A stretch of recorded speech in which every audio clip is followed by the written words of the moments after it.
You say you trust God with your whole life, but let me show you 8 everyday moments where your choices prove otherwise. Before you get defensive, I'm not here to shame you. I'm here because I've been in that exact same seat, sitting in church on Sunday, hands raised in worship, and then Tuesday morning, white-knuckling everything. We recite Proverbs 3:5-6 so fast we forget it's a command with a promise attached. Trust in the Lord with all your heart and lean not on your own understanding. And the place where we break it isn't in public. It's in the invisible moments.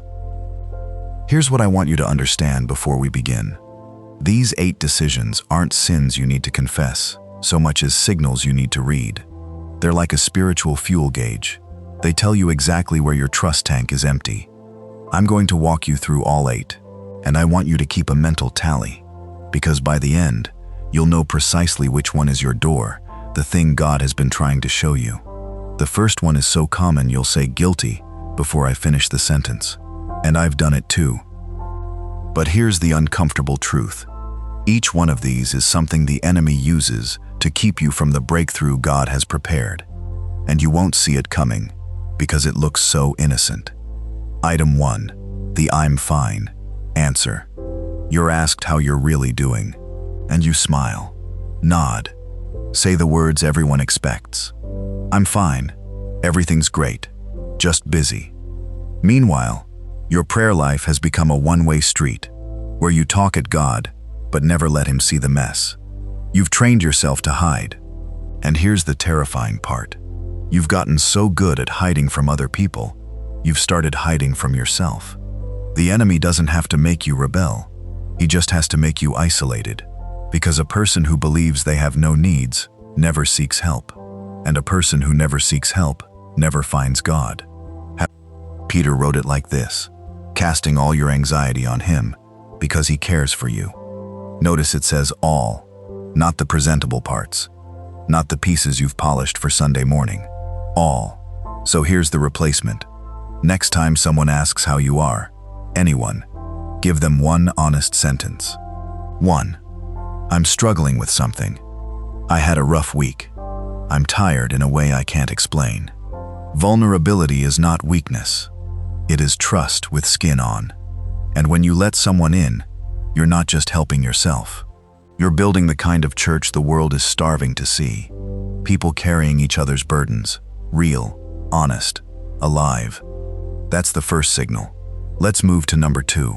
Item 2, the decision made before you pray. You've already decided. The plan is set, the course is charted, and now you're asking God to bless it. God, open this door. God, make this work. God, please, let this go through. But here's the uncomfortable question.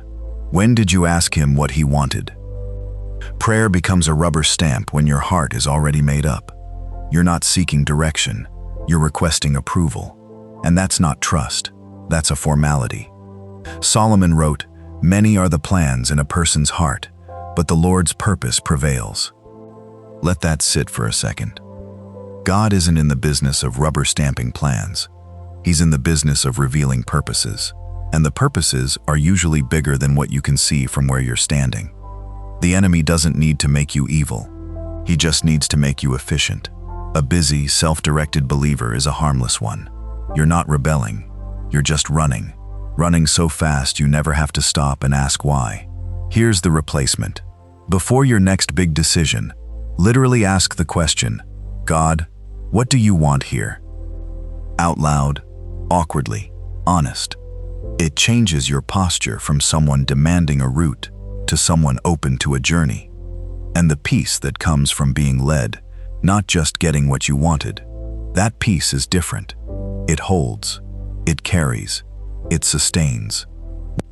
Those first 2 felt familiar, right? But I'm going to be straight with you. The next 2 cut deeper, because they look even more spiritual on the outside. Busy is the devil's alibi. I'm just so busy for the Lord. But did He ask for your busyness or your stillness? Be still and know that I am God. Stillness isn't passive. It's the ultimate act of trust, because you're saying, God, you hold this, not me. Activity is one of the enemy's favorite distractions. A tired believer is an easy believer to keep from listening. Schedule one intentional empty hour this week. No screen, no agenda. Just sit in His presence. You'll hear things you've been too busy to hear. Rest isn't laziness. It's trust that God holds everything together. Now the second one. The grudge you call a boundary. We don't say, I hate them. We say, I'm keeping healthy distance. Truth? We're keeping a ledger. Every time we replay the offense, every time we rehearse what we'd say if we saw them again, we're drinking poison and expecting the other person to die. If you forgive others their trespasses, your Father will also forgive you.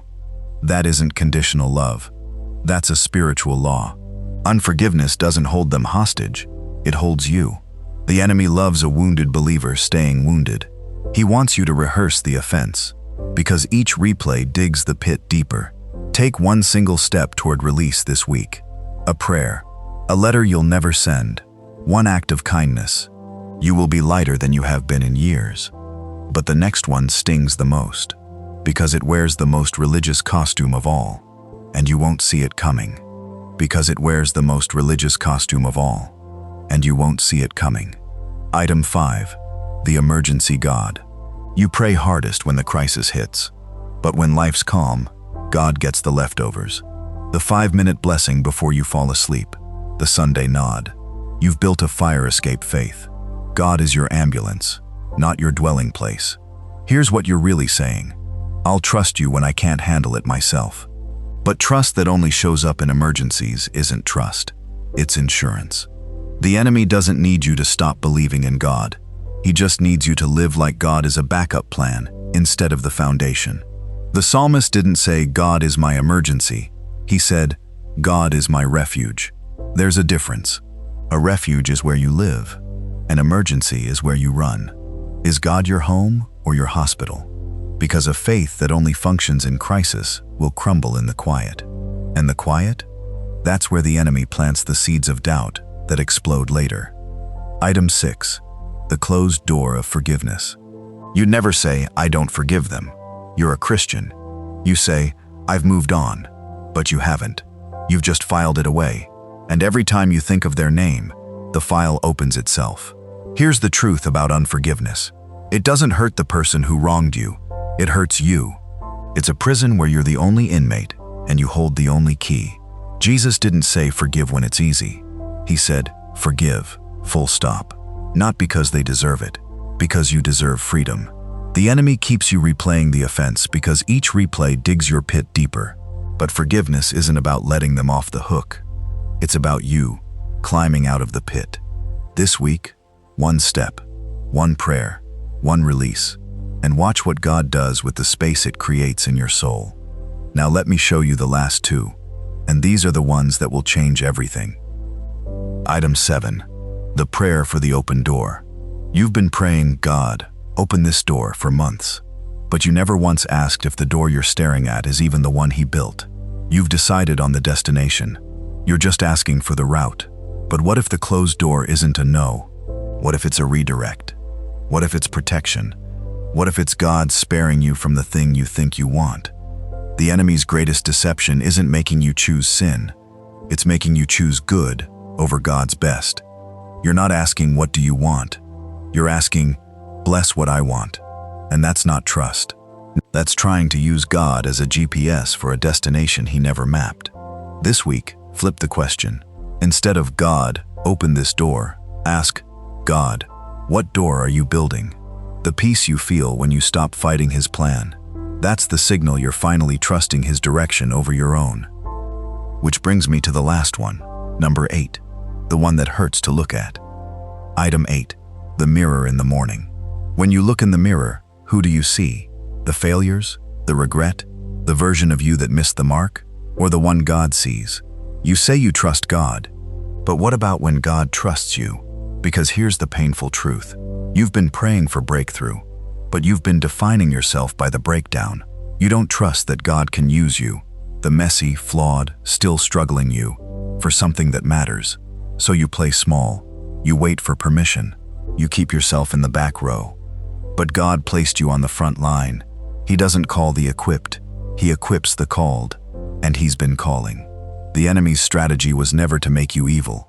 It was to make you invisible, to convince you that you're better hidden, but you're not. You never were. Here they are from the top. Control says, my plan. Trust says, your will. Busyness says, I'm needed. Rest says, I'm held. The emergency says, God help. The everyday says, God lead. Unforgiveness says, I'll remember. Release says, He sees. The open door says, this is mine. The closed door says, His is better. And the mirror says, who I was. But God says, who I'm making you. Trust isn't a feeling. It's a decision you make when no one's watching. And the version of you that fully trusts, that's the you God has been waiting to meet. Go meet Him. Start tonight. Good. Because here it is. All 8. Control says, my plan. Trust says, your will. The mask says, I'm fine. Trust says, I need you.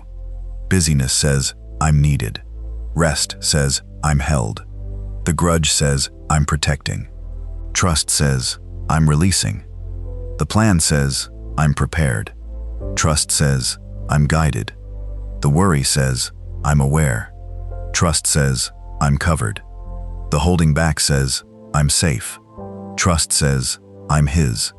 And the applause says, I'm valuable. Trust says, I'm already loved. See the pattern? Every single one is a trade. You're exchanging the heavy thing for the right thing.